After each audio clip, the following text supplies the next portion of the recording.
Loué soit Jésus-Christ et avant avec Marie. Bonne et sainte journée à vous tous, chers enfants, dans les cœurs sacrés de Jésus et de Marie, et dans le cœur chaste de Saint Joseph. Ravi de vous retrouver avec notre rubrique matinale Saint et Café. Aujourd'hui, c'est vendredi 8 novembre.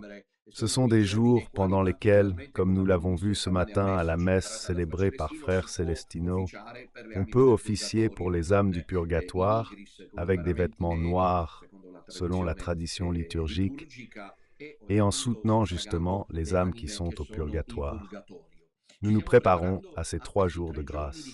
Aujourd'hui, vendredi 8 novembre, nous sommes à Ancône. C'est un appel adressé à tous les fidèles du Petit Reste Marchigan et des environs.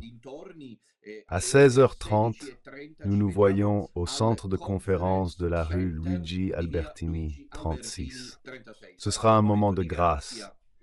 La connexion initiale avec la récitation du rosaire, probablement un moment de réflexion, puis la Sainte Messe célébrée par Frère Célestin, et un autre moment final où nous nous verrons.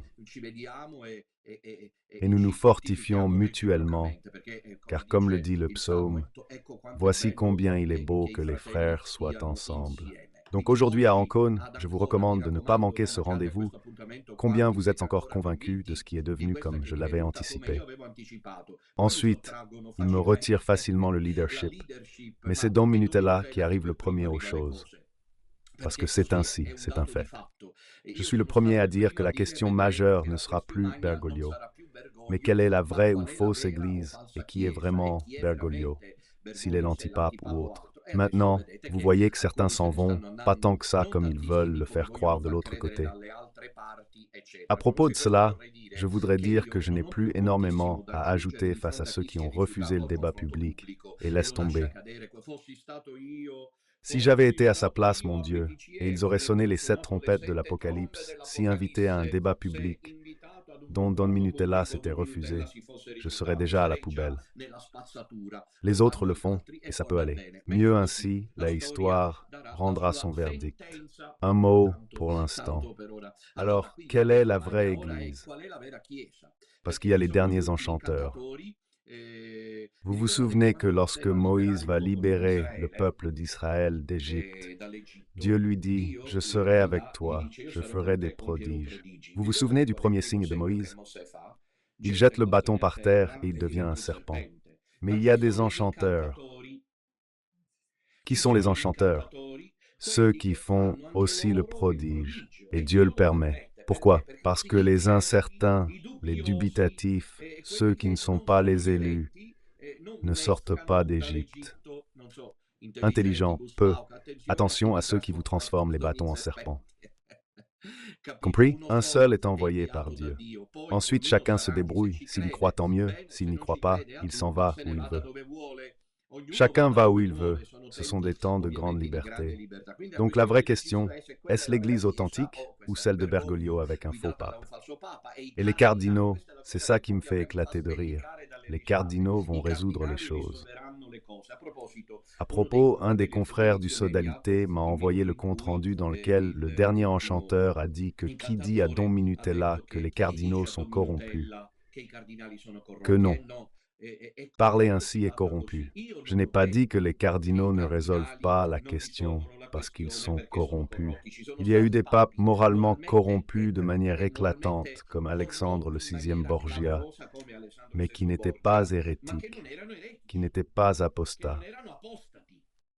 Je n'ai pas dit qu'ils sont corrompus, même si je le pense, ou plutôt j'ai dit qu'ils sont corrompus, mais ce n'est pas la raison pour laquelle je pense que les cardinaux ne résoudront pas la question, mais à cause des voies canoniques que nous avons résolues. Donc je dirais qu'il faudrait être un peu plus honnête en parlant, mais tant pis. Cela dit, en passant, mais j'y reviendrai. Je voudrais vous dire qu'il y a aussi ceux qui soulignent que Don Enrico et Don Ramon ne seraient pas des prêtres parce qu'ils ont été ordonnés pendant la période de Bergoglio. Alors, malheureusement, il y a des gens qui sont enchanteurs, qui ne sont pas très compétents en théologie jusqu'au bout et qui créent plus de confusion. Concernant l'ordre sacré, la somme théologique, au supplément question 34, article 5, dit que l'effet sacramentel dans les autres sacrements provient uniquement de Dieu et non de celui qui les administre. Et cela devrait déjà faire réfléchir, parce que saint Thomas ou quelqu'un d'autre dit que l'effet sacramentel dans les autres six sacrements dérive de Dieu seulement, pas de l'administration mais des sourds ici. Donc, quand je dis que s'il n'y a pas, comme l'affirme saint Thomas, la cause principale, la cause suprême, comme il l'appelle, qui est Jésus-Christ ou le Saint-Esprit indifféremment, il n'y a pas d'action spirituelle. Il le dit saint Thomas, il le dit l'effet sacramentel dans les autres sacrements, baptême, confirmation, Eucharistie, mariage, la pénitence, l'onction des malades, dérive uniquement de Dieu et non de celui qui les administre. Donc il ne suffit pas de matière, de forme et de ministre. Au lieu de cela, à propos des ignorants qui le jettent dans le désordre, en fait, le pouvoir spirituel conféré dans ce sacrement de l'ordre provient de l'évêque ordonnateur, le pouvoir en découle.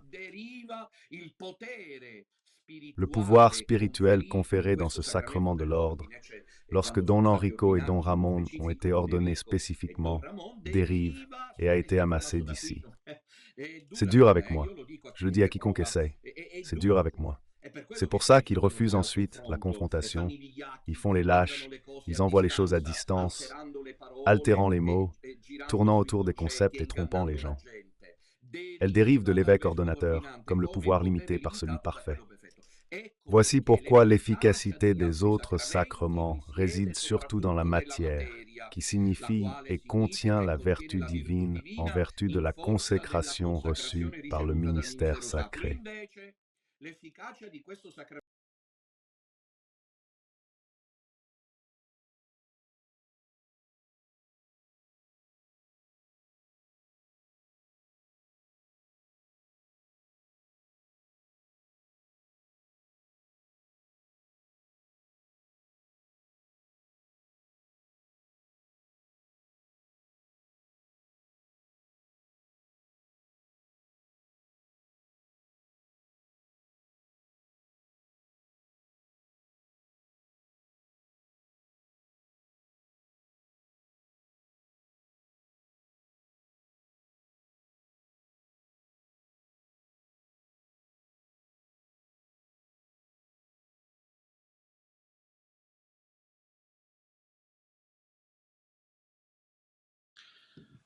Nous revoilà en ligne, comme dirait Alberto Sordi.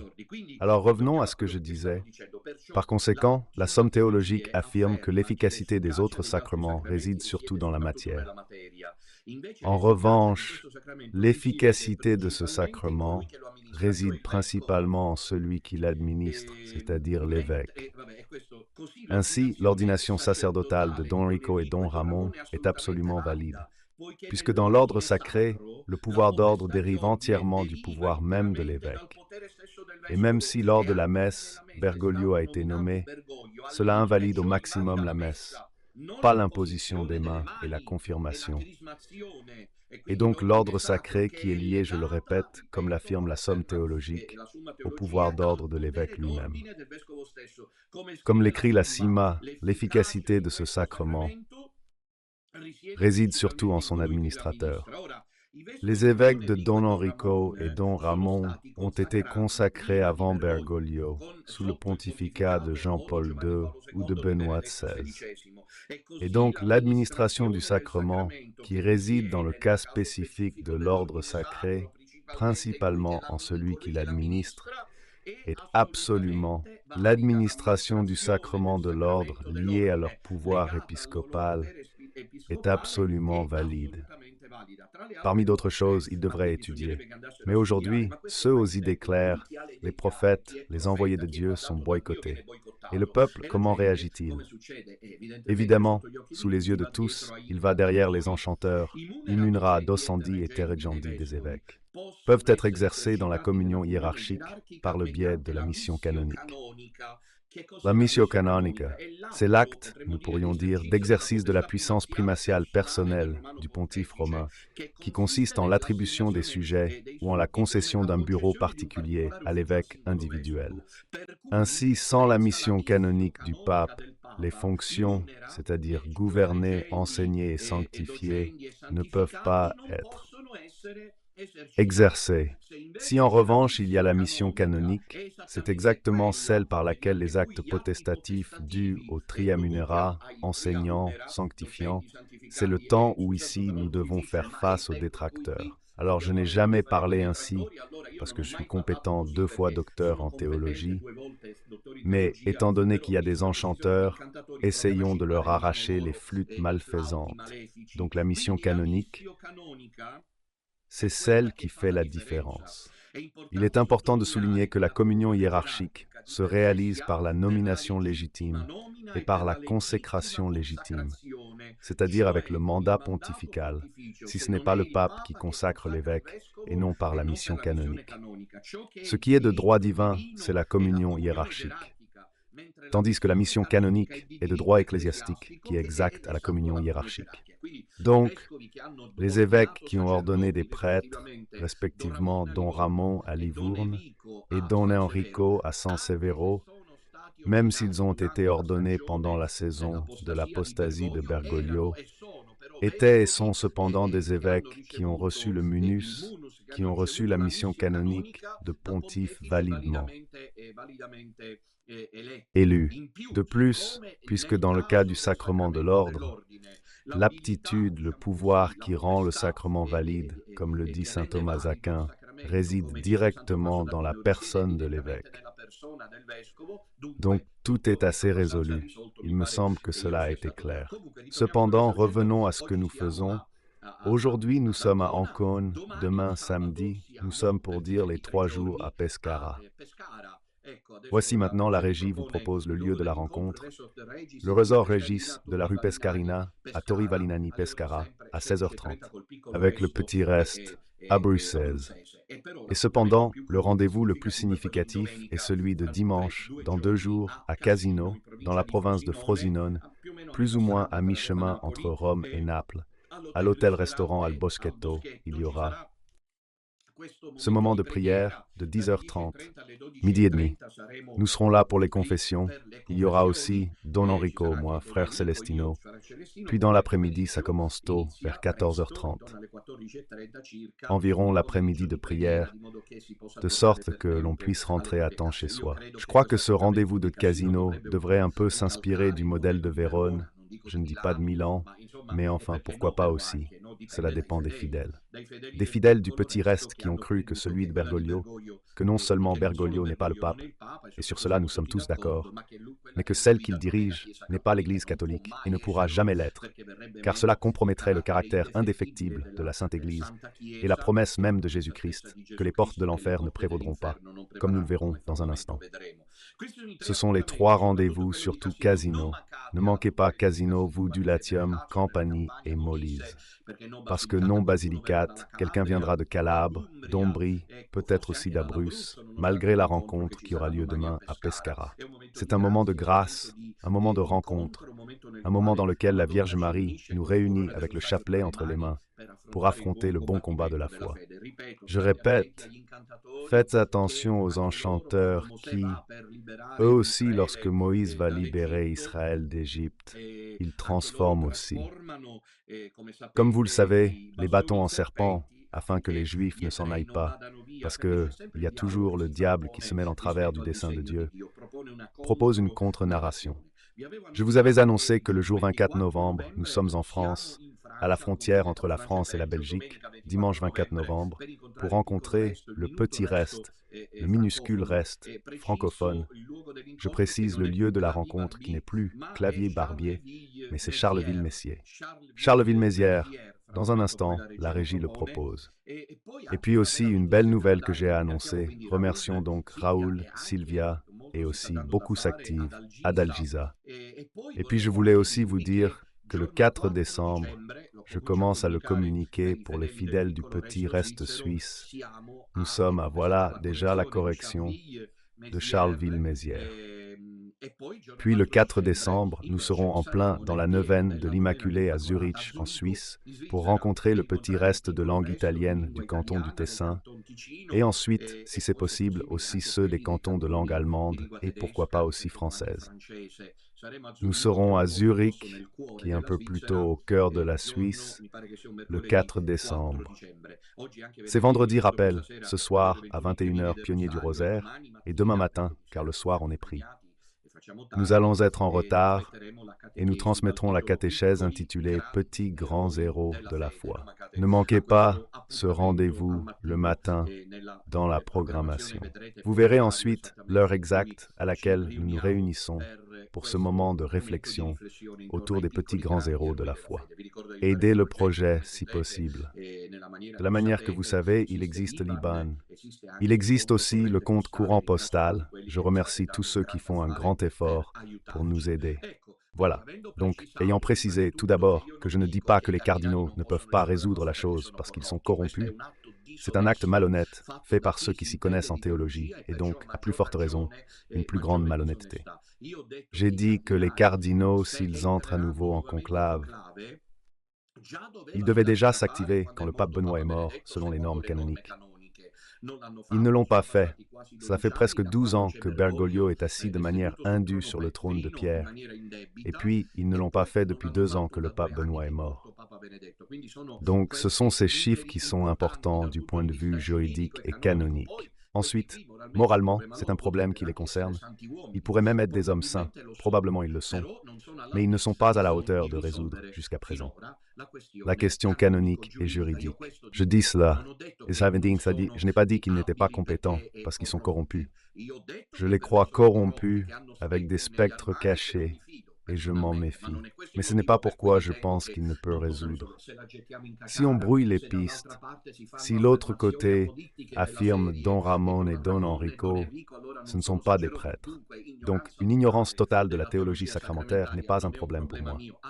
Allez, allez-y, tous ceux qui le souhaitent, derrière les derniers enchanteurs, vous verrez quel chemin vous aurez bien emprunté. Alors d'autre part, il est intéressant qu'ils cherchent tous les ennemis de Don Minutella. Pour moi, c'est l'embarras du choix à chaque fois, de faire des alliances transversales. Tu n'as pas vu ça? Ils ont hâte, ils appellent la fille, ils appellent le type de Rome, elle appelle la fille de Milan, elle appelle de je ne sais où. Tout le monde est d'accord. Allons derrière le dernier enchanteur juste pour aller contre Don Minutella. Et il y a ceux qui ont découvert soudainement que le dernier enchanteur a dit que l'Église est celle-là. Et que Don Minutella est imprécis parce qu'il dit que les cardinaux sont corrompus. Je répète, c'est malhonnête. Je ne dis pas que les cardinaux n'agissent par corruption morale. Je dis, pour d'autres raisons que vous connaissez très bien, et il n'est pas possible de les préciser à chaque fois que les cardinaux ne résolvent pas, parce qu'à ce jour c'est un fait. Comme je dis depuis le début, face à des gens déraisonnables qui s'en fichent, l'argument ne tient pas. Aujourd'hui, nous sommes le 8 novembre 2024, nous sommes ici depuis le 13 mars 2013. Dites-moi si ce n'est pas aussi stupide d'attendre une solution de la part des cardinaux.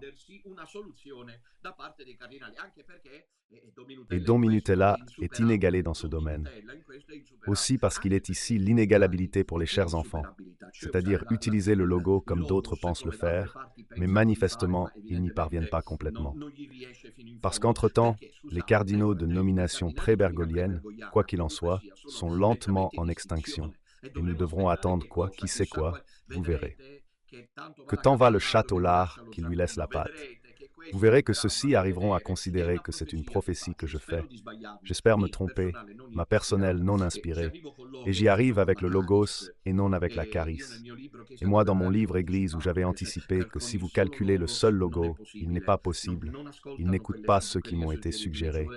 Il faut la charis, et là, pour le dessein de Dieu. La prise de conscience que c'est une phase interlocutoire apocalyptique, dans laquelle Satan, comme l'a vu le pape Léon XIII, Satan lance l'attaque finale cardinal contre l'Église catholique qui reste dans un petit reste, tandis que les partisans de Satan et les structures catholiques restent dans un petit reste. Le catholicisme romain survit, comme l'avaient dit Paul VI et Benoît XVI, dans un petit reste. C'est un fait. Alors hier, ou dans les jours précédents, j'ai soulevé une question, un couple de sujets à traiter. Actuellement, ce n'est pas moi qui me suis soustrait, chacun devrait réfléchir. Désolé, si j'avais fait la soustraction lors de la confrontation publique, ciel ouvert, les autres le font, et ça va. J'avais cité la question de saint Athanase, on m'a dit que tel prêtre l'a liquidé, en quelques phrases, sans toutefois préciser. Saint Athanasio a-t-il interdit les messes aux fidèles? Quoi qu'il en soit, ce que je disais, c'est que je réaffirme. Je n'ai pas dit que les cardinaux ne sont pas à la hauteur des supérieurs parce qu'ils sont corrompus. Je pense, comme je l'ai dit, qu'ils ont des squelettes dans le placard. Mais j'ai expliqué les raisons canoniques juridiques, sous les yeux de tous, jusqu'à hier. Patience, patience, chacun va où il veut. Alors, on approfondit les sujets d'hier. Rappelez-vous, ces derniers jours, on disait que, tandis qu'il y a ceux qui disent que les cardinaux devront résoudre la question, on ne comprend pas lesquels, comment et surtout quand, étant donné que cela fait 2 ans que le pape est mort, et comme vous le savez, cette réglementation est utilisée par mes derniers détracteurs à leur convenance, c'est-à-dire que cela leur convient quand ils le disent. Quand je présente d'autres apories, d'autres antinomies, pourquoi ne répondent-ils pas? Pourquoi ce silence? C'est vrai qu'il y a un tempo décisif déterminé canonique qui prévoit qu'après la mort du pape, il passe un certain nombre de jours déterminés pour que les cardinaux se réunissent en conclave et élisent le véritable pontife romain, vrai ou faux. Oui, c'est vrai. Tant et si bien que, comme je l'ai dit hier, il me semble, ou dans les jours précédents, entre Alexis et Bugnolo, il avait vu juste dans cette direction. Quand ensuite nous avons parlé à Rome, je lui donnais raison sur cela. Sur cet aspect, je lui donnais absolument raison, parce qu'il avait vu juste avec l'idée que les cardinaux de nomination pré-bergolienne se réuniraient, il avait dit voilà où cependant il a dévié. C'est-à-dire qu'il avait dit qu'à un certain moment, à partir, je crois que c'était le 20 janvier, si je ne me trompe pas des jours, qui se terminaient de disponibilité, jusqu'à ce que les cardinaux de nomination pré-bergolienne se réunissent en conclave pour élire le pontife romain à Rome, ville du Vatican, parce que c'est ainsi que le prévoit le loi d'ici cette date. Il faut faire quelque chose, sinon voilà où nous sommes, nous nous occuperons de nous. Et ce n'est pas une rassurance pour vous tous, malheureux traîtres, qui partez. N'était-ce pas le signe du neuf? Est-ce que Don Minutella a vraiment l'intention, comme le veulent ses ennemis, pour vous duper, de vouloir commander lui? J'aurais pu le faire. Là, 7 sont allés chez Fra Alexis. Mais si j'avais convoqué le conclave, croyez-moi, il aurait marqué l'histoire. Parce que cette fois-là, 3 à 4 000 personnes, dans cette situation d'effervescence, même émotionnelle à cause de la mort du pape Benoît, si Dominutella avait juste dit « Rencontrons-nous à l'hôtel Toth pour élire le grand prélat, pour élire le grand pape », et il y a des gens qui vomissent du poison. Ils ont que de la haine envers moi, ils disent des mensonges. J'aurais pu le faire. J'ai été un idiot de ne pas l'avoir fait. Désolé. Pardon. Benoît XVI est mort fin 2022, on est fin 2024, et je suis bête. Tous disent que je veux être grand prélat, commander, devenir pape, succéder à Benoît, mais je n'ai rien fait. Idiot que je suis. Quelle meilleure occasion autour du 20 janvier 2023? En janvier 2023, si Don Minutella voulait se faire comme les malheureux ennemis le disent, l'Église néopalmarienne, sa Église, vous êtes une secte, vous êtes sortis de l'Église, malheureux que vous êtes, n'aurais-je pas dû le faire en janvier 2023? Selon la juste, légitime, sacro-sainte vision de frère Alexis, qui disait que d'ici cette date, et tombe après cette date, c'est fini. À moins qu'il n'y ait une sorte de, comment dire, mea culpa de la part des cardinaux, que je dis, eh bien nous avons perdu du temps. Mais ils doivent faire amende, ils doivent résoudre du point de vue aussi canonique l'anomalie qui s'est créée. Parce que, de toute façon, les temps canoniques, vu qu'ils vantent tant la voie canonique et méprisent les prophéties Les temps canoniques sont terminés depuis longtemps. Quelle meilleure occasion. Pardon? Je suis l'idiot d'Italie, car mes ennemis disent que je veux être le grand prélat, mais je n'ai pas convoqué le conclave quand je le pouvais. Je vous le dis parce que tous ceux qui m'aimaient et me faites confiance le savaient si je dis la vérité ou le faux. Un argument invalide n'est pas valable, c'est la preuve du neuf. Dites-moi si je me trompe. Si j'avais accepté la suggestion de frère Alexis, à l'hôtel, je ne me souviens plus lequel, à Rome, vous êtes certain que vous auriez assisté à un véritable plébiscite. C'est-à-dire qu'il y aurait vraiment eu un schisme, même s'il y avait des raisons légitimes, le cas échéant, mais c'était un schisme. En revanche, j'étais à Lourdes. À cette époque, je me trouvais au jour où frère Alexis convoquait le conclave et puis il a capitulé parce qu'il est retourné à Bergoglio. Donc il faut toujours faire très attention. Regardez ce qui vous est destiné. Pour toi qui m'écoutes, qui sens que tu es en sécurité, reste toujours sur tes gardes en égrénant le chapelet. Je me demande pourquoi le dernier enchanteur ne s'habille pas. Désolé, ce n'est pas pour insister. Par pitié, avec cette chemise de clergyman à manches courtes. C'est assez indécent, il peut le faire une ou deux fois, mais c'est officiel qu'il se présente toujours. Mais nous avons perdu l'habit, moi et Don Enrico, et vous savez que je portais toujours l'habit ecclésiastique. Toujours. Je portais toujours la soutane, même en voyage. Dans les avions long courriers, je la gardais. Il est carmélite. Il devrait vénérer le habit carmélite qu'il a. Pourquoi pas? Pourquoi porte-t-il un col clergy à manches courtes? C'est une immense chute de style. Mais mets au moins la robe, montre que tu es carmélite. Et où en sont les condamnations? Parce qu'à Don Ramon, c'est arrivé en 24 heures. Mais vous êtes trop bête pour voir ce qui se passe. C'est toute une manœuvre, restez en garde. Dans les 24 heures, ils lui ont remis l'excommunication. Même pas 24 heures. Pourquoi ça prend-il autant de temps? Qui sait? On dit excommunication late sententiae. Comment s'appelle la communication? C'est étrange que le prêtre carmélite qui se présente en manches courtes avec le clergyman. Regardez, je veux vous montrer une chose pour que vous le sachiez. J'ai les manches courtes. M'avez-vous déjà vu faire un direct en manches courtes? Vous m'avez déjà vu en live comme ça? Jamais! Vous m'avez déjà vu déboutonné? Mai! Pourquoi? Parce que j'ai du respect. J'ai du respect pour vous tous et pour ma dignité sacerdotale. Voilà, donc je toujours, comme vous le savez, depuis que Bergoglio m'a enlevé l'habit, je fais mes directs avec la veste, même en plein été. C'est vrai que la chaleur ne me fait pas souffrir, mais je transpire. Même maintenant, je suis en train de transpirer parce que je transpire. Mais pourquoi ne mettons pas le froc, le carmélite? Pourquoi ne porte-t-on pas le froc? Bon, personne ne nous le dit. Revenons à ce que nous disions. Donc cette date-là, quand c'était terminé, après le temps canonique prévu par les lois canoniques de l'Église, vu qu'ils parlent tant de la voie canonique et veulent faire croire que nous nous en fichons. Non, j'ai été le premier à parler de la grande question. C'est moi qui ai mis en lumière les apories dans le livre Pietro, Où es-tu? Les difficultés que le code de droit canonique entrevoyait face à ce qui était la situation anormale des deux papes, etc. Et donc en janvier 2023, si vraiment comme c'est malheureux, et quand je dis malheureux, cela signifie sans grâce, parce qu'ils ont de la haine. Ils ont de la haine et risquent de se perdre. Ils ont de la haine envers Don Minutella que le diable leur instille, parce que le diable veut m'arrêter. Et ils disent que tu veux être le grand prélat, tu veux être acclamé, malheureux que vous êtes. Et quand devrais-je me faire acclamer ce grand prélat, moi?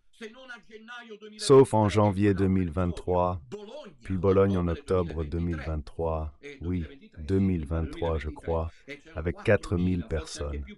Peut-être plus encore d'Italie, salle comble. Je demande toujours qu'on diffuse ces images historiques, me laissant à l'écran, car les gens veulent me voir parler. Quelle occasion! Quelqu'un m'a acclamé, pourtant j'ai réussi, et ils écrivent que je veux être le grand prélat. Attention, on veut m'acclamer. Et quand, pardon, mais je ne suis pas idiot, moi qui n'ai pas profité des moments où nous savons que tout est conduit par Dieu, c'est le Seigneur qui nous guide. C'est la Sainte Vierge qui, depuis que Benoît XVI a remis le trône, a retenu avec elle le munus. Depuis qu'il est mort, ce munus pourrait ne pas être présent en ce moment. Il n'est pas présent. Il pourrait ne pas être là comme nous nous y attendons. Elle est le dernier pape. Il a été demandé à Benoît XVI. Réponse, tout est possible. Quand même, il aurait dû dire, mais ici nous sommes au jeu de l'antilogie. Il aurait dû dire, mais comment se permet-il? Le pape est là, je suis l'avant-dernier.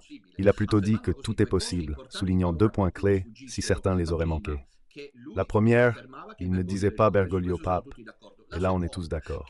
La seconde, qu'il était le pape tel que nous le connaissons, le dernier de cette manière ici, qui ensuite viendrait le temps de la grande épreuve que de nombreuses prophéties, nous sommes désolés qu'elles soient méprisées, ont annoncé, y compris celle du grand prélat qui sera, comme le dit la Vierge Marie, du bon succès en Équateur, envoyé par Dieu. Alors, revenons à nous. Le titre aujourd'hui est « Quelle Église sauvera les cardinaux ?» Nous en parlons déjà. Le sous-titre est « Voici un exemple ». Un des cardinaux les plus en vue de cette fronde anti-bergolienne, mais selon moi, c'est juste une sorte de position inefficace et inutile. C'est le cardinal Léon Ramon Burke. Ce cardinal est un cardinal américain, ancien préfet de l'un des plus importants des casiers vaticains, écarté par Bergoglio. Il a présenté 2 fois en doute à Papa François, comme on l'appelle. Il reconnaît Bergoglio comme pape. C'est le passage décisif, mes chers enfants. Vous verrez que ces derniers enchanteurs finiront par disparaître lentement, attendant que Bergoglio parte pour reconnaître qu'à la fin la situation canonique s'est rétablie et que le successeur du pape François sera reconnu comme pape. Vous verrez que ça se passera ainsi. Souvenez-vous de mes paroles. Souvenez-vous de mes paroles. Ils vous prennent après que je vous ai tiré hors de l'étang, après que je vous ai tiré hors du marais, parce que, en payant en personne, il y a ceux qui vous ont filmé, et vous vous êtes laissé filmer et ramener de nouveau dans l'étang. Tant pis pour vous, faites comme bon vous semble. Alors ce que je voulais encore dire, c'est que le cardinal Burke a présenté 2 fois des doutes. À qui? À Papa François. Non à Bergoglio, mais à Papa Francesco. Le cardinal Burke n'est qu'un exemple, car Burke est encore assez disponible. Il a envie de participer à un prochain conclave, et vous verrez qu'il entrera dans le conclave et élira le successeur du pape François. Car ces cardinaux, non pas parce qu'ils sont corrompus, mais parce qu'ils célèbrent en union avec le soi-disant pape François, sont complices de la direction opposée Tédéric, comme je vais vous le démontrer maintenant. Alors, je voudrais cependant partir d'un présupposé. Il n'y a jamais rien de personnel envers ces cardinaux. Regardez ce contribution de 2015, il me semble. Rien de moins. Un très jeune Don Minutella, est en dialogue avec le cardinal Burke, parce que vous comprenez que je ne suis pas un schismatique. Comme je l'ai déjà montré hier, les images des photos avec les cardinaux de cette honteuse rencontre à Rome du 7 avril 2018, quand ils ont déchargé aux laïcs. Comment les enchanteurs justifient ça? Comment le justifient-ils? Ils ont donné aux laïcs la solution. Alors ils disent que c'est aux cardinaux, eux aux laïcs, je ne sais pas. Cependant, en attendant, regardez ces images, cette vidéo, qui vous fait comprendre que Don Minutella est sentir comme l'Église, disait saint Ignace de Loro, sentir comme l'Église, mais celle qui est vraie, celle fondée par Jésus-Christ, celle qui garde la tradition apostolique, pas celle qui adore Pachamama, et écrit un évangile contre celui de Christ. L'Église de Satan. Voyez les images.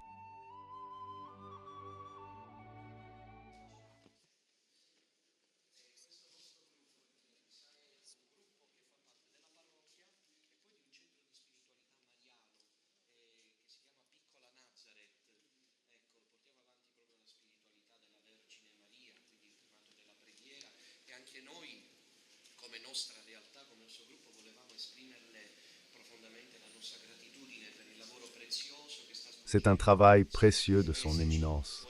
Et si cela peut être ainsi permis, nous voulons l'encourager. Éminence, l'encourager à poursuivre cet épisode. Merci. Ces mots d'encouragement, et surtout pour vos prières, pour vos préoccupations, pour vos questions. Merci à tous de m'avoir suivi et de m'avoir suivi.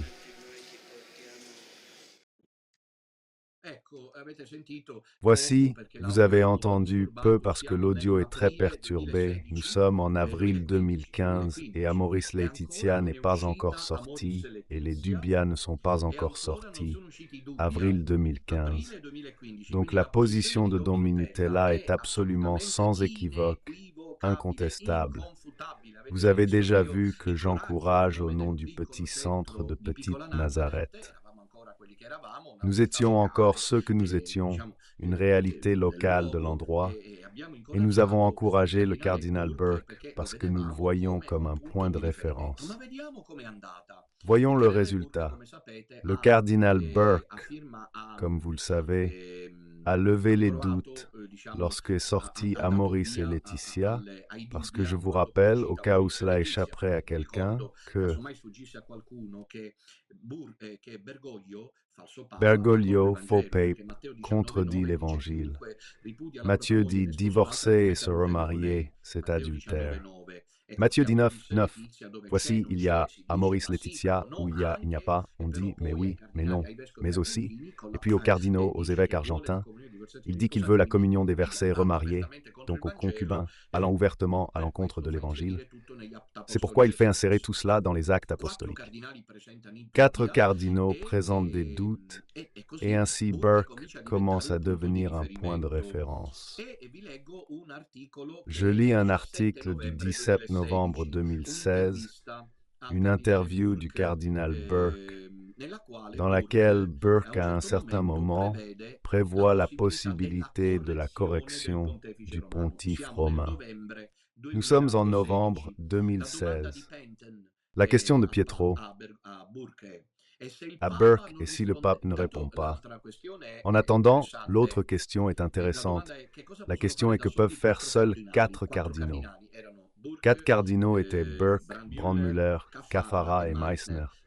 2 d'entre eux mourront peu après, donc actuellement il en reste 2 en vie. Que peuvent faire 4 cardinaux? Une question pertinente, vu l'actualité. La réponse de Burke en 2016. La question est la vérité. Dans le processus de Saint Thomas More, quelqu'un lui a dit que beaucoup des évêques anglais avaient accepté l'ordre du roi. Et il a répliqué que cela pouvait aussi être vrai, mais que le saint dans le ciel n'accepta pas. Même si nous avions été 1, 2 ou 3, s'il s'agit d'une question de vérité essentielle au salut des âmes, alors cela doit être dit. 2024 sont... Il s'est écoulé presque 12 ans depuis l'élection invalide de Bergoglio selon l'Universi Dominici Gregis.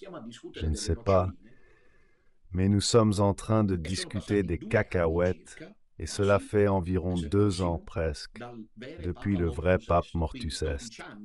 Donc 12 ans d'imposture et de règne invalide et 2 ans de vacances du siège.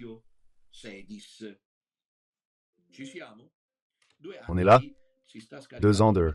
La batterie se décharge. 2 ans de vacances de siège. On y est? Voilà.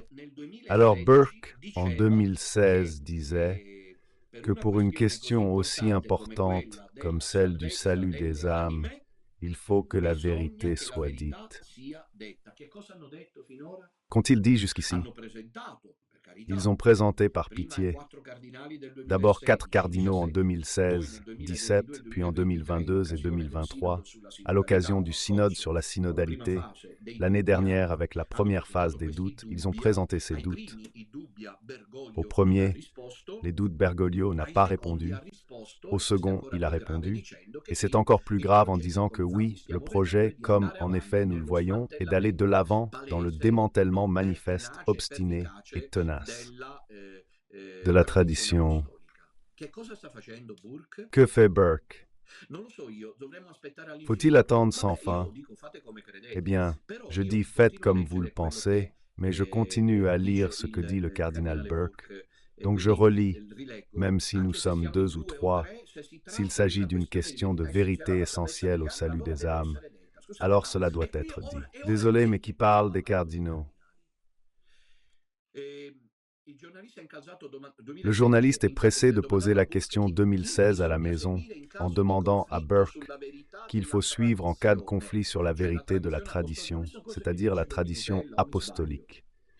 Cette chose que dit Dominutella, ou je me trompe, lui, le journaliste, demande qui nous devons suivre, l'autorité qui va contre la tradition ou la tradition en tant que telle. La réponse de Burke est que ce qui lie, c'est la tradition. Et alors tous ceux qui suivent le dernier flûtiste vont à l'encontre de la tradition, affirmant que c'est la véritable Église, ou je me trompe, mais vous êtes devenus fous. Tous ceux qui suivent le dernier proclamateur, c'est-à-dire Dominutella, qui est sectaire, est schismatique et veut devenir le grand prélat, mais il est aussi idiot parce qu'il ne s'est jusqu'à présent pas présenté, et que celle-ci reste la véritable Église de Jésus-Christ, même s'il y a un faux pape. Mais c'est une Église qui va à l'encontre de la tradition apostolique. Vous êtes en train de faire une claire folie.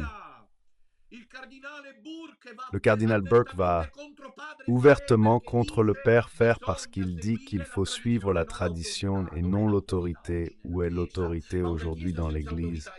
Mais une Église sans autorité et sans tradition apostolique. Mais quelle Église du Christ? Jamais celle-là, personne ne me répond si c'était l'Église de Jésus-Christ. Il devrait y avoir une autorité. Où est l'autorité? Vous la voyez, surtout il devrait y avoir la tradition apostolique. Mais voyez ce que fait Burke, qui dit qu'il faut suivre l'auto et la tradition.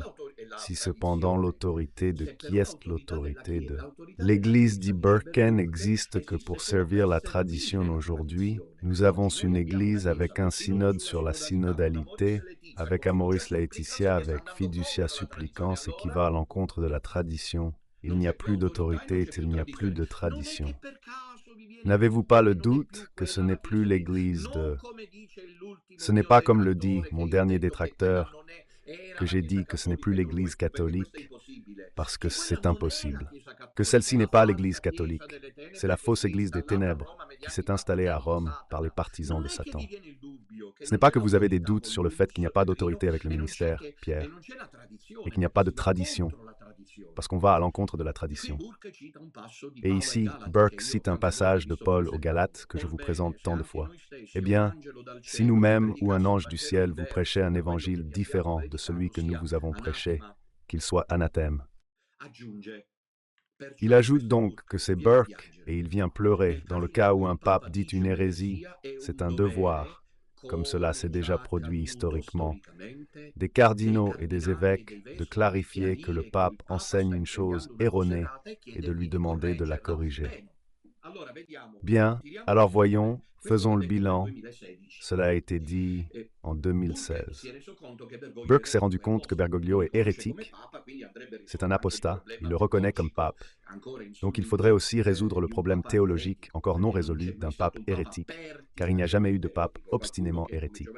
Quelqu'un qui, comme Jean XIII ou quelqu'un d'autre, a fait une erreur, il y en a, mais ensuite ils se sont repentis. Un pape qui contredit l'Évangile depuis 12 ans, c'est inédit. Ça doit changer. Voyons, Bergoglio a dit ce qu'il pense. Il est en train de mener à bien l'œuvre de démantèlement de la tradition apostolique. Il va à l'encontre de l'Évangile du Christ en écrivant un autre que les gens suivent. Nous nous retrouverons tous en enfer. Donc voyons, c'est un devoir pour nous les cardinaux de lui demander de corriger. Tarara, tarara. Si les lumières s'allument et s'éteignent, l'arbre de Noël 2024. Cette déclaration de Burke date de 2016. C'est notre devoir en tant que cardinaux et évêques de lui demander de la corriger. Où sont ces choses donc?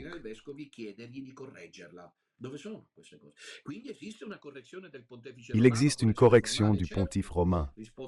Correction formelle, bien sûr, réponse de Burke. Bien sûr, dans la tradition de l'Église, c'est possible, il s'agit de quelque chose de très rare, évidemment. Mais si nous attentifs, en 2016, nous ne recevions pas de réponse aux doutes, nous arriverons avec un acte formel d'erreur grave à condamner le pape. Y a-t-il eu? Mais regardez, tout cela est très grave, parce que non seulement en 2017 avec Amoris, je ne sais pas, regardez, c'est vraiment épuisant tout cela. Parce que tu dis que le soleil brille, tu dis qu'il existe de la lumière, que l'arbre est vert, que sais-je, que les gens ont deux jambes, il y a des exceptions, mais disons, normalement c'est comme ça, bon, que doit-on faire? Et c'est vous, vous les laïcs, les drapeaux italiens, qui permettez malheureusement à chaque doute cette chose ici. Donc ils n'ont pas répondu à cette provocation de Bergoglio qui sera, et donc rien, les cardinaux restent immobiles. Donc ce n'est pas que je dis qu'ils sont comme ça parce qu'ils sont corrompus, même si je le pense. Je dis qu'ils ne font rien. Burke avait annoncé un acte de correction au pape. Maintenant, la régie vous montre un quotidien qui avait annoncé cette chose ici, incroyable. Le voilà, regardez le matin, vous le voyez? Voici, je ne m'invente rien, regardez le titre. Ultimatum du cardinal Burke.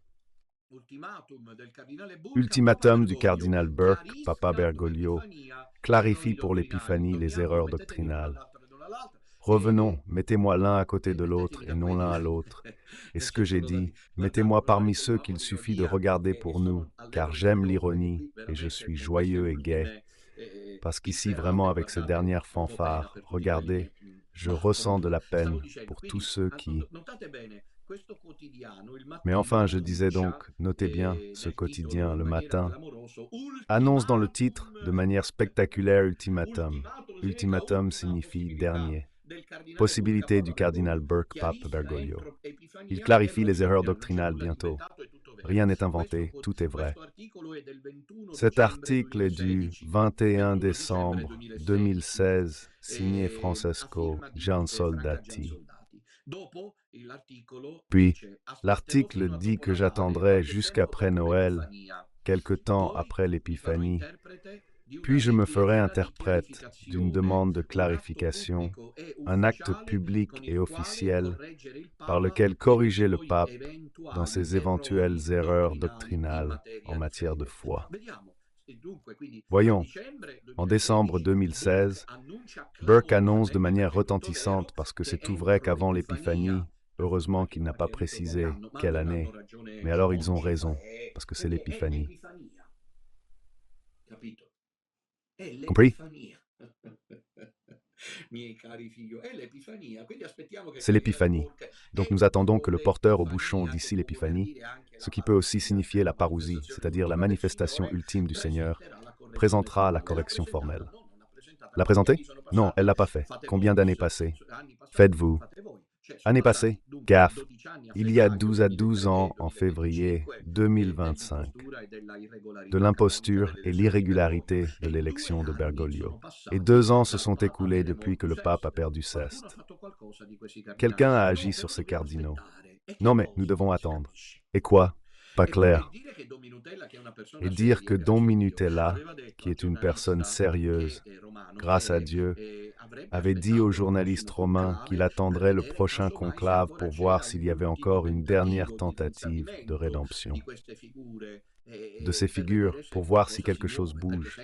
Parce que s'ils entrent pour la deuxième fois dans un pseudo-conclave qui est invalide autant que l'était le précédent, pour élire un pape qui est tout aussi invalide que ne l'est Bergoglio, les jets ont ou je me trompe.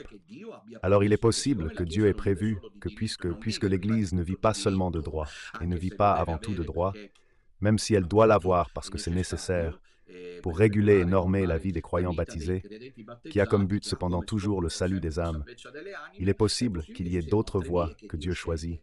Nous pouvons le laisser libre de le faire. Et d'ailleurs, Burke dit une chose intéressante. L'article se termine ainsi. Regardez, en somme, des ennuis en vue. De toute façon, l'affaire doit se terminer. Comment l'affaire s'est-elle terminée?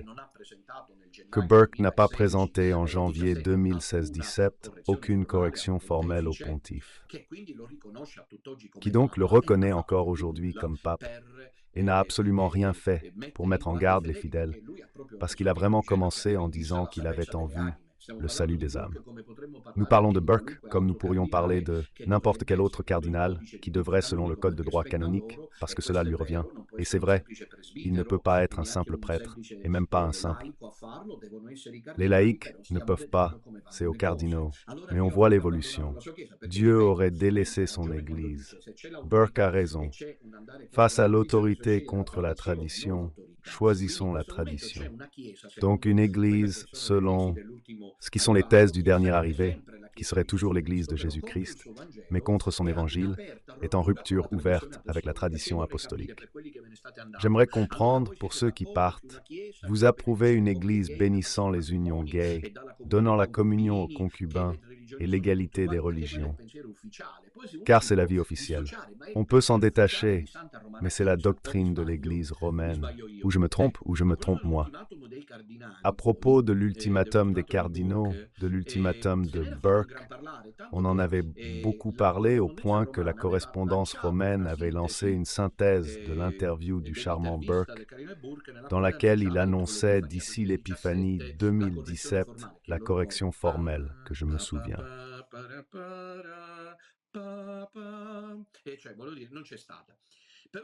Rien. Mais regardez comment Burke conclut son interview. C'est mon devoir en tant que cardinal de l'Église catholique. Je n'ai pas été ordonné cardinal pour recevoir un titre honorifique, mais le pape Benoît XVI m'a élu cardinal pour l'assister, lui et ses successeurs, dans la gouvernance de l'Église et dans l'enseignement de la foi.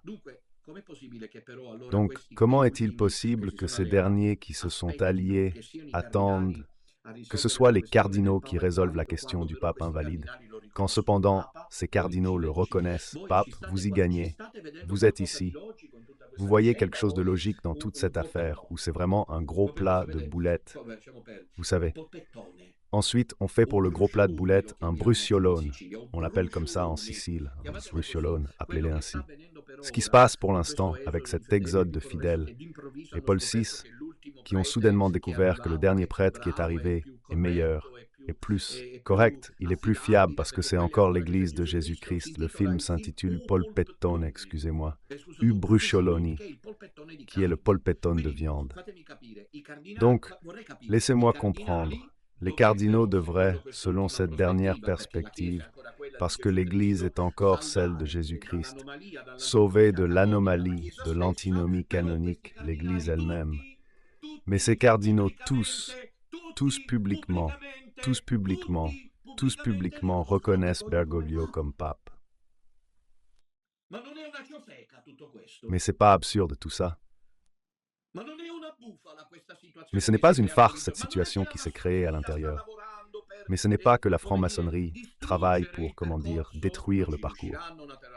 Ils n'y arriveront pas. Il faut dire qu'ils ne gagneront pas, car le reste est catholique romain. Ils échoueront. Il y a quelques jours, chez un ami vénitien, en partant, il m'a dit une chose magnifique. Il m'a dit, Père, si nous devions rester même en 10, nous y arriverons, nous gagnerons. Parce que ce n'est pas une œuvre à nous comme celle des autres. Ce n'est pas notre propagande comme celle des derniers arrivés, notre vision. C'est l'œuvre de Dieu. C'est l'œuvre de Marie. Les prophéties se réalisent. Le petit reste, celui prophétisé par les papes. Nous et seulement nous. Même en 10 a raison. Il a parfaitement raison. On me dit que tout cet exode de masse n'existe pas. Il y a des rumeurs, mais ce n'est pas une initiative des francs-maçons, des ennemis, divisés pour régner, parce que c'est un petit jeu. Donc ces derniers arrivés, ce réseau d'alliance entre le père Lombardo et le journaliste romain, devrait prévoir que l'unique voie de solution est celle canonique, tandis que les cardinaux devraient, eux, résoudre comme cardinaux, reconnaître tous Bergoglio comme pape. Et alors comment fait-on? On ne peut pas prévoir qu'à un moment donné, parce que... Alors il serait peu fiable, si tout à coup il changeait d'avis, il serait peu fiable. Je dis cela parce que en 12 ans, tant d'âmes se perdent. Parce qu'en 12 ans, il y a la confusion doctrinale, il y a le désarroi éthique, il y a le chaos ecclésial. Donc il est temps qu'il intervienne. Et puis les cardinaux savent très bien, s'ils étaient convaincus que Bergoglio n'est pas le pape, que le pape est mort. Donc à partir du 31, du 1er janvier 2023, où il est mort le 31 décembre 2022, commençait à... Le temps s'écoule. Et à ce sujet, frère Alexis avait raison. Le temps canonique est précis pour élire le pape. Arrêtez de dire que c'est moi, comme quelqu'un avec une bouche infernale le dit, même en direct, avec les appels téléphoniques, que je veux être le grand prélat, que je veux commander, que je veux être le pape, que j'ai créé l'église palmarienne, que moi d'ici, parce qu'il n'y avait pas de meilleures occasions que Rome, avec le conclave convoqué par frère Alexis, je m'achetais le pastoral et la croix pectorale, je le faisais, sinon je suis un idiot. Et puis Bologne, après plusieurs mois. Dans la même année, octobre 2023, 4000. 4000 personnes à Bologne, à la foire de Bologne, qui acclamaient le salut de l'Église. Alors là, j'aurais pu dire l'Église, c'est moi.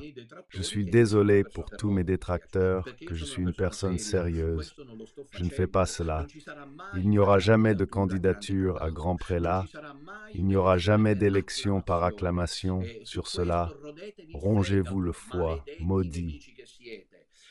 Ennemi que vous êtes parce que vous dites le faux en sachant que vous dites le faux, vous voulez utiliser seulement une œuvre dénigrante à l'égard de Dominute et vous n'y parviendrez pas. Comme l'affirmation que Don Ramon et Don Enrico ne sont pas des prêtres, et moi, au début de cette importante émission, j'ai précisé qu'en effet, le sont pour les choses que je vous ai dites. Je suis un théologien sérieux. Je suis un pasteur selon le cœur de Dieu, je suis un apôtre ça. Oui, je me le fais comme Paul qui dit, je suis apôtre par la volonté du Christ, je suis apôtre par la volonté de Marie, puis si vous ne me croyez pas à faire, vous allez voir Burke qui depuis 2016 devait prévoir la présentation de la correction formelle au pape Françoise, ne l'a pas faite pour reconnaître Bergoglio comme pape. Voilà la conclusion de Burke. Je ne remplirais pas mon devoir de cardinal si je restais silencieux sur des questions aussi sérieuses.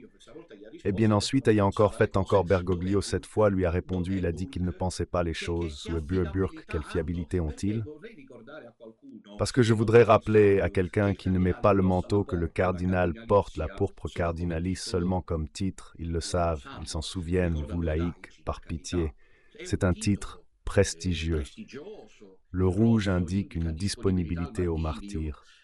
Mais à la fin, le cardinal Tizio n'a rien de différent du curé Capito. Je me souviens quand le cardinal Franca Xavier Santa, cardinal vietnamien, a été fait cardinal, lui qui avait été détenu par le régime communiste.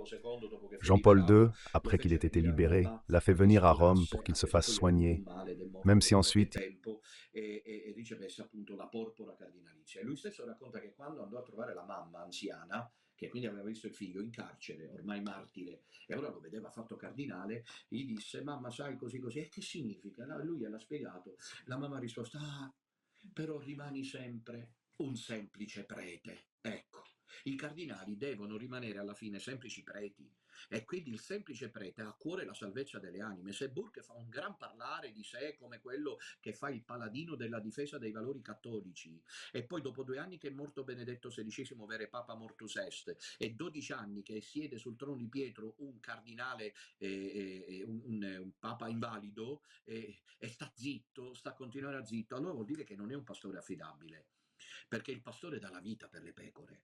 O mi sbaglio? O mi sbaglio? E allora chi dovrebbe salvarla questa chiesa? Dice che stanno coltivando in un orto lì a Borgo Pio, hanno scelto un orto, stanno gettando i semi di cardinalis. Il cardinalis è un seme che fa germogliare entro i prossimi, perché la crescita è lenta, intorno ai prossimi 2 o 3 millenni germoglierà qualcosa in questo orto, Hortus conclusus, non so io, veramente guardate, siamo alla frutta totale. E invece la soluzione, una volta ancora, qual è? È quella che Dio aveva prevista. Come dice Caterina Emmerich, ma Dio aveva altri progetti. E il progetto è che se ve ne rimanete nella chiesa di Bergoglio, siete nella chiesa di Satana. Provo un grande dolore, lo dico con la corona rosaria in mano, per tutti quelli che erano con noi e se ne stanno tornando da quelle parti. La chiesa di Bergoglio non è la chiesa fondata da Gesù Cristo, è la chiesa falsa delle tenebre. E quindi quando io dico alla Madonna: ma perché stai permettendo tutto questo? Per precisare i toni, figlio mio. Ma perché stai permettendo tutto questo? È tutta grazia. Pazienta, perché sei sempre impulsivo, perché sei abbastanza intemperante. Pazienta, i tempi di Dio non sono i tuoi tempi. Tutto è sempre servito in quello che è apparso un male contro di te, perché è sempre contro di te che si muove l'attacco. Lì per lì sembra una tua sconfitta e una loro vittoria, ma lascia il tempo in mano a Dio. Rifugiati nel mio cuore immacolato, combatti, urla perché questo ti viene chiesto, grida la verità e vedrai che col tempo le cose si chiariscono. Sì, col tempo le cose si chiariranno. C'è gente che era con noi, che non era dei nostri, che dubitava, che metteva in dubbio sempre tutto, che se n'è tornata alla chiesa di Bergoglio, che non è la chiesa cattolica. Loro possono convincersi quanto vogliono, per una chiesa che adora Pachamama. Adesso vorrei vedere, per concludere, le immagini. Io mi domando come possano credere che questa sia ancora la chiesa cattolica. Ecco, vescovi e cardinali col cosiddetto Papa Francesco, suore, laici, frati. Ecco qui, questa è la chiesa cattolica? Questa è la chiesa cattolica? Questa non è la processione dell'Immacolata, quella c'ha i segni di fuori, quell'orrendo feticcio, è una amazzone nuda, io non so. Ecco, questa è l'altra immagine dopo la processione blasfema in Vaticano del vero e proprio, guardate come gongolante Bergoglio, e quelli mi sembra che sono cardinali, padre Fareo, o mi sbaglio? Ecco qui, questi sono stregoni. Io non so veramente come sia possibile che c'è gente che se ne sia andata dopo anni che diciamo queste cose. Questi sono i frati, le suore, i laici che stanno facendo la danza macabra attorno al feticcio. Ecco, adesso stanno invocando gli spiriti, stanno invocando Satana, stanno invocando Pachamama, non Dio, non lo Spirito Santo, non Gesù Cristo, nei giardini vaticani! Guardate che roba! Gli stregoni, le stregonesse, le pitonesse, questi sono i giardini vaticani. Guardate bene come stanno facendo l'adorazione. Ecco, adesso, ecco, vedete, stanno preparando l'albero, Bergoglio provvede a metterci la terra, l'albero che adora, in adorazione a Pachamama. Quello è un vescovo, un cardinale o mi sbaglio io? E questa è la Chiesa Cattolica. Tornate su di me. Questa è la Chiesa Cattolica. Per concludere, il cardinale Burke, che si fa paladino della fede e che dovrebbe essere uno di quelli che con la via canonica risolve tutto, ma noi possiamo sempre sperarlo, l'ho detto nei giorni scorsi e lo ribadisco, sarei il primo a tacere, gioioso, e a inginocchiarmi davanti a chi casomai prende in mano l'iniziativa. Però sono passati 2 anni dal Pere Papa Mortus Est e 12 quasi dall'invalidità. Il cardinale Burke, che si fa paladino dei valori cattolici, che dice che bisogna salvare le anime, che presenta i dubbi, eccetera, eccetera, è questo qui, guardate un po' quello che doveva presentare la correzione formale, guardatelo bene, eccolo, guardate bene, ecco, aspettate un momento ancora un altro, questi sono cardinali e vescovi che baciano e adorano Papa Francesco, non so quelli che vi dicono che questa è ancora la Chiesa Cattolica, questi sono tutti cardinali, questi sono tutti cardinali, Eccolo, eccolo, colui che deve salvare la Chiesa. Avete visto? Torniamo un attimo indietro, tutti i vescovi e cardinali che salutano per Francesco. E padre Farè e dottor Cionci dicono che questi saranno i cardinali che salveranno la Chiesa. Come? Non è che c'è dietro un intrigo per cui anche loro finiranno col dire che vabbè, Papa Francesco alla fine ufficialmente è stato riconosciuto Papa, guardiamo avanti, voltiamo pagina perché comunque questa è sempre la Chiesa di Gesù Cristo. Attenzione ai pifferai magici, figlioli cari.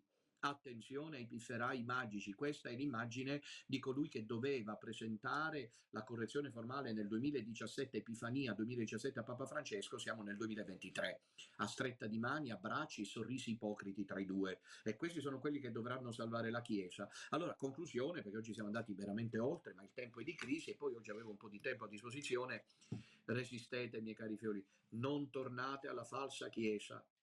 State attenti, non mettete piede nelle parrocchie, non andate a messa in unione con gli eretici, perché anche se non c'è la proclamazione formale di eresia, l'affermazione formale di eresia, che non può esserci perché appunto la classe dirigente è collusa col primo, che peraltro non è neanche, ve lo dico io, fidatevi, perché adesso ci può essere un'autorità morale e pastorale vista la situazione di emergenza, capito? Non è che la situazione è questa.